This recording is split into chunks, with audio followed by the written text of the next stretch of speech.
nggak bisa nih ilustrator semua ke Singapura. Karena yang ke Singapura cukup aneh-aneh aja lah gitu. Lu gimana? Gitu. Gimana? Silakan direspon. Batuk dulu. Batuk dulu. Iya. Masa mesti bikin alis dulu ntar. Walaupun bikin alis juga ilustrator juga sebenarnya tuh. Apalagi iPhone 16 juga udah mau keluar kan. Iya. Ya udah berhenti sampai situ aja.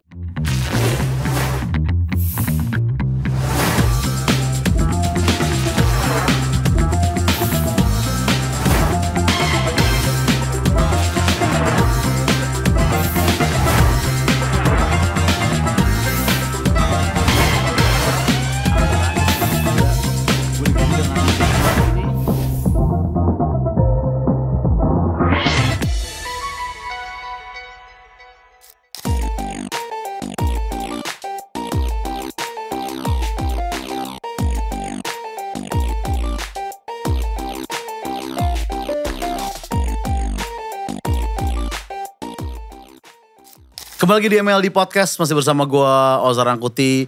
Fun fact untuk sobat-sobat MLD ini adalah outfit revisi ya. Sebelumnya gue kayak pakai jaket-jaket ngedrift gitu. Tapi mungkin kru MLD kayak, dia kan bukan Akbar Rais gitu. Sehingga gue diganti dengan hoodie ini.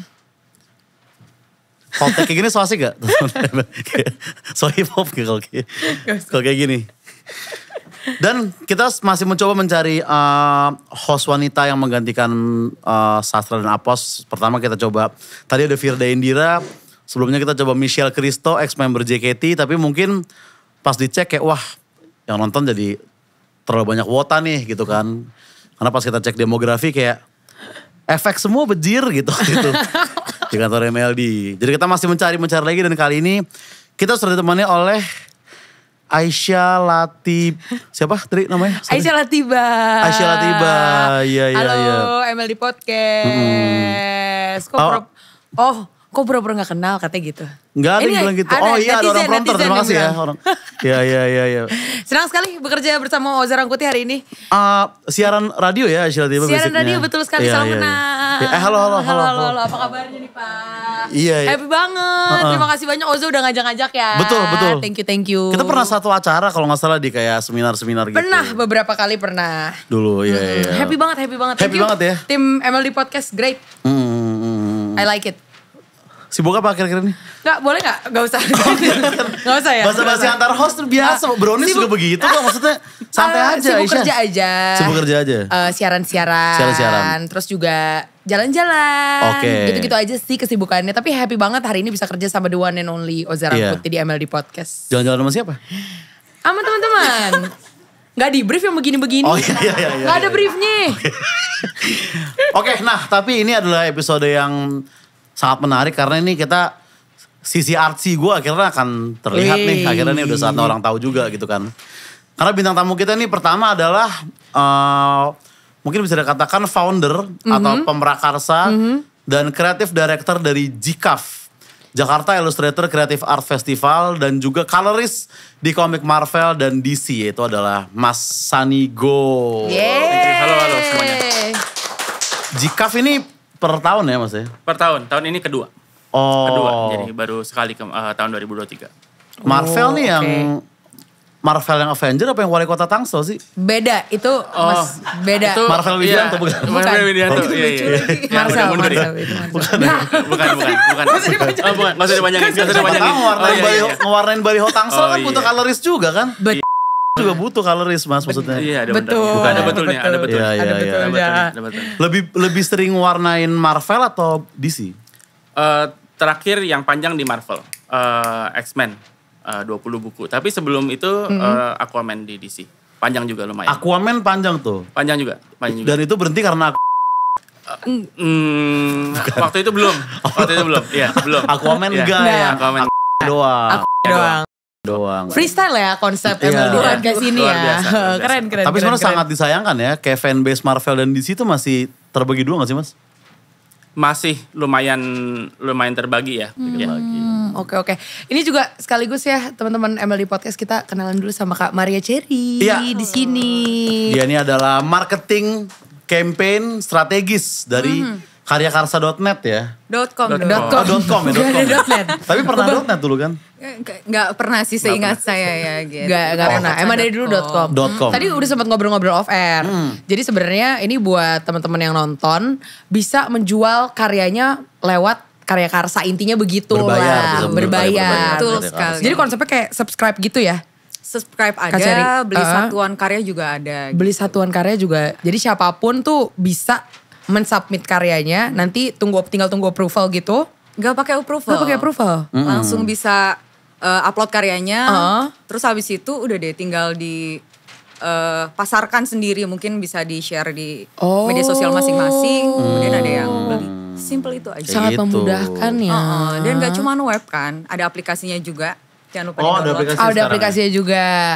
Oh jadi tiba-tiba ada adlibs ya di situ ya. Iya, tiba-tiba Berarti ya. sangat sukses sekali pekerjaan Cherry ini karena semua orang tahu Karya Karsa tuh karena marketing dari lu juga ya, Cher?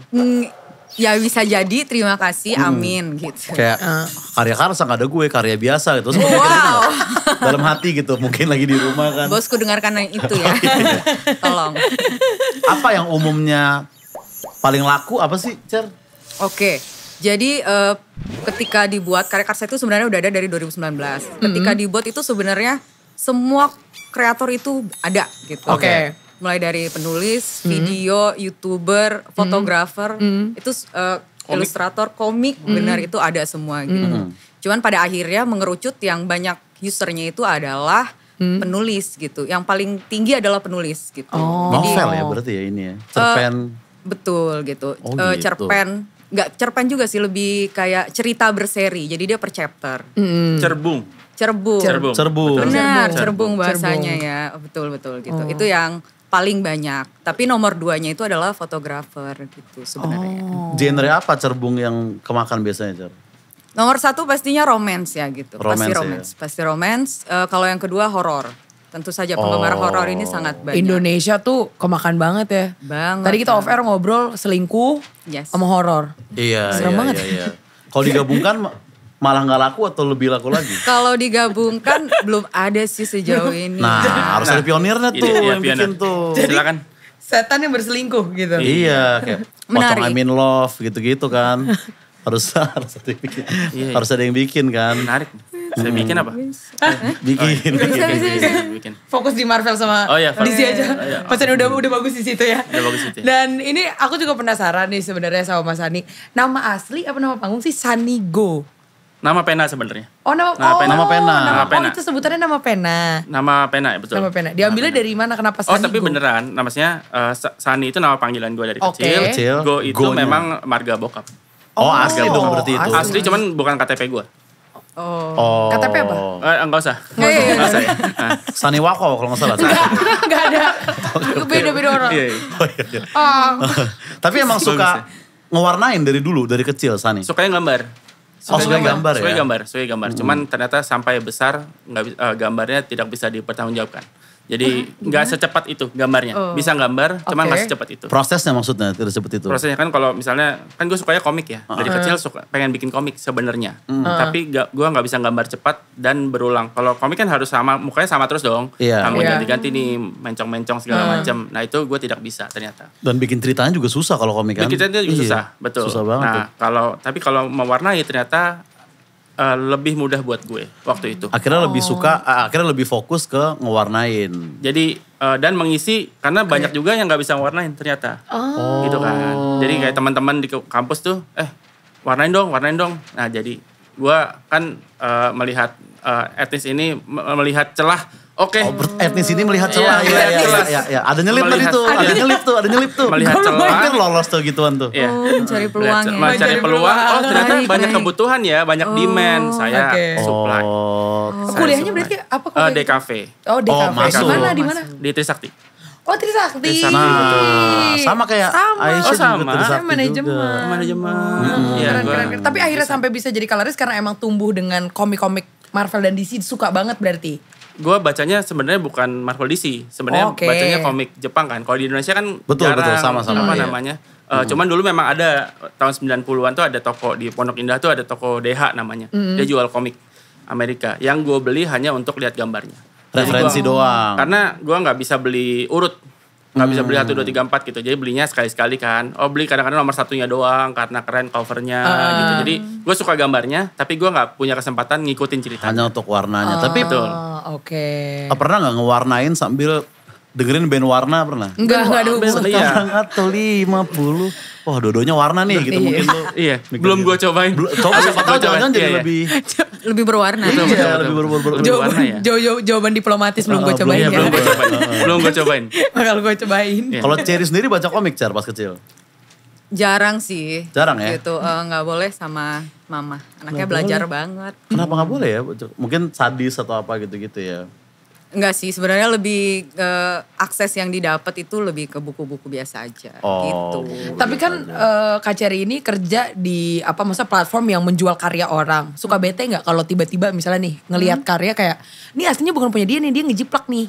Nyontek berarti. Nyontek gitu. Oke, kalau itu sih sebenarnya lebih banyak orang yang ngadu sih gitu. Jadi memang salah satu perlindungan hak cipta itu adalah karena banyak yang melaporkan, misalnya karya ini tuh plagiat, dia akan ngelaporin gitu. Banyak yang ngelaporin dan memang akan ditindak gitu. Bukan bete lagi, tapi memang harus ditindak. Harus ditindak. Harus banget gitu. Emang ada peraturannya, lu gak boleh ngejiplak di... Itu wajib, gak boleh.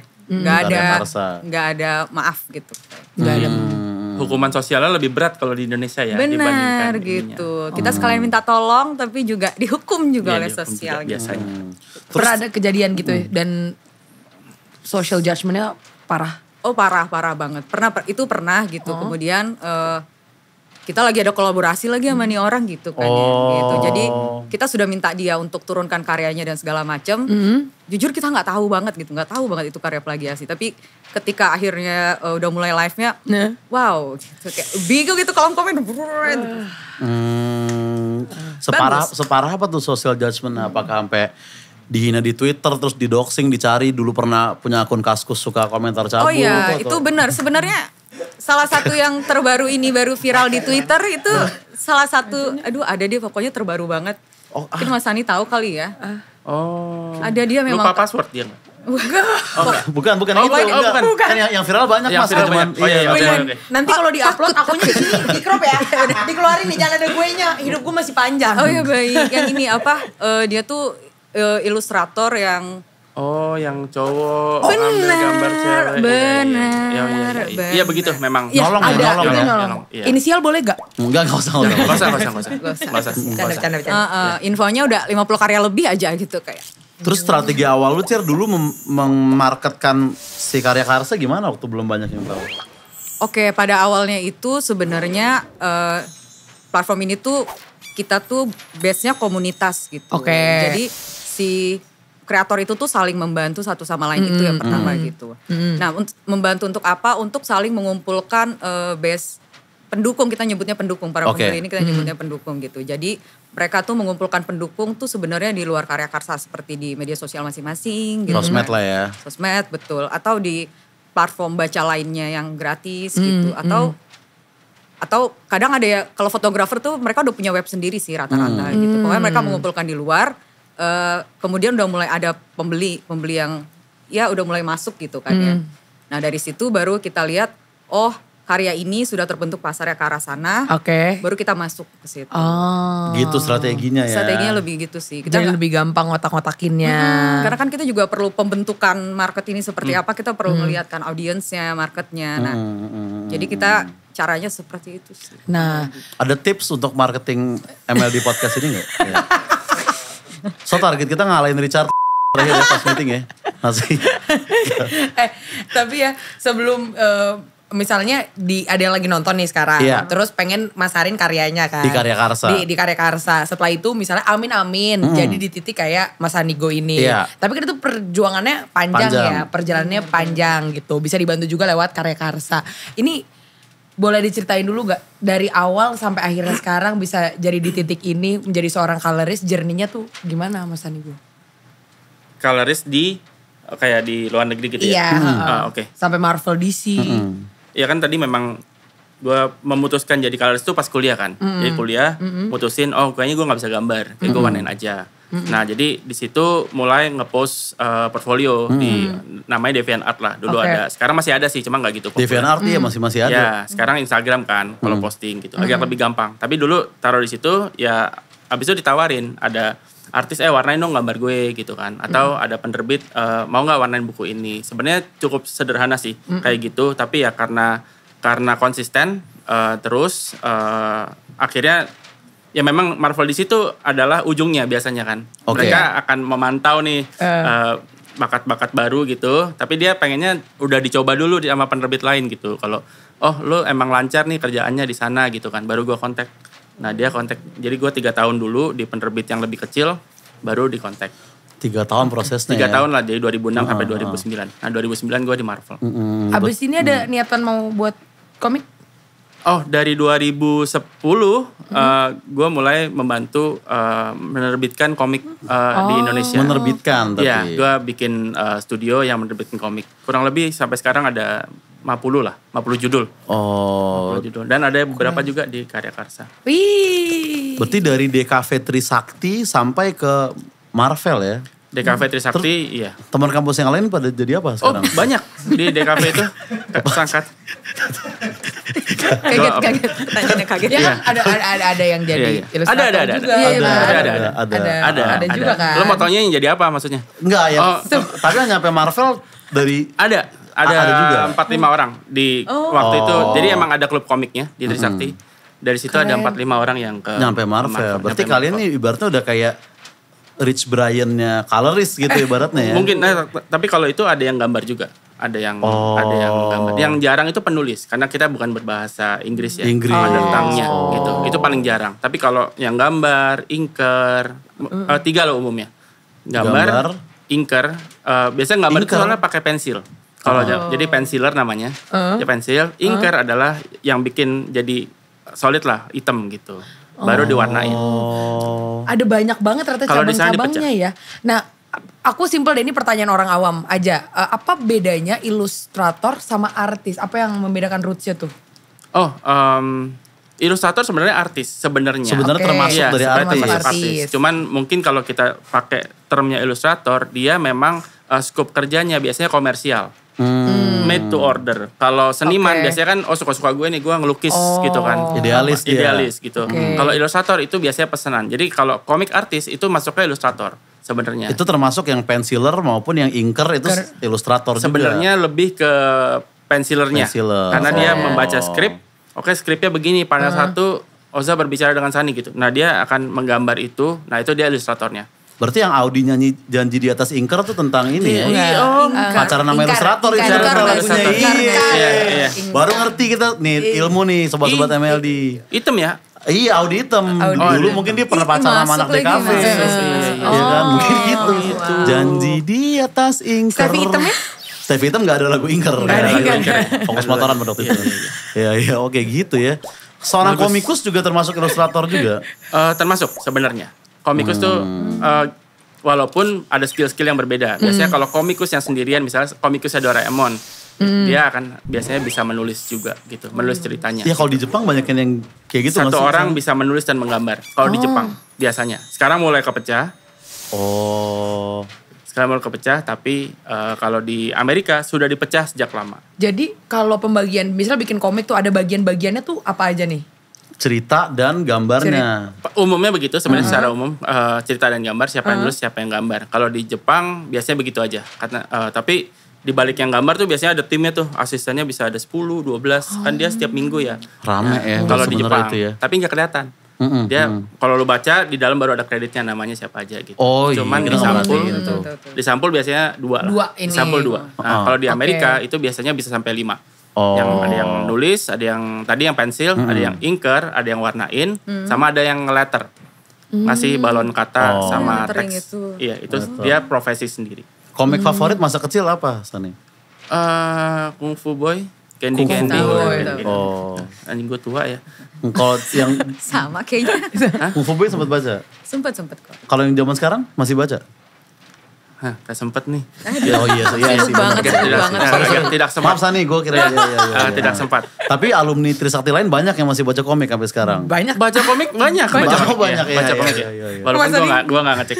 Ngecatin satu-satu lo masih banyak komik kan bro. Oh iya.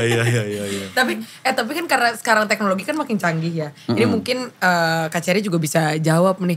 Apa-apa sekarang tuh bisa AI gitu loh. Jadi kayak segampang itu bisa bikin karya dengan AI. Nah menurut kalian gimana nih? Sebenarnya itu threat juga gak? Atau sebenarnya sah-sah aja apa gimana? Oke.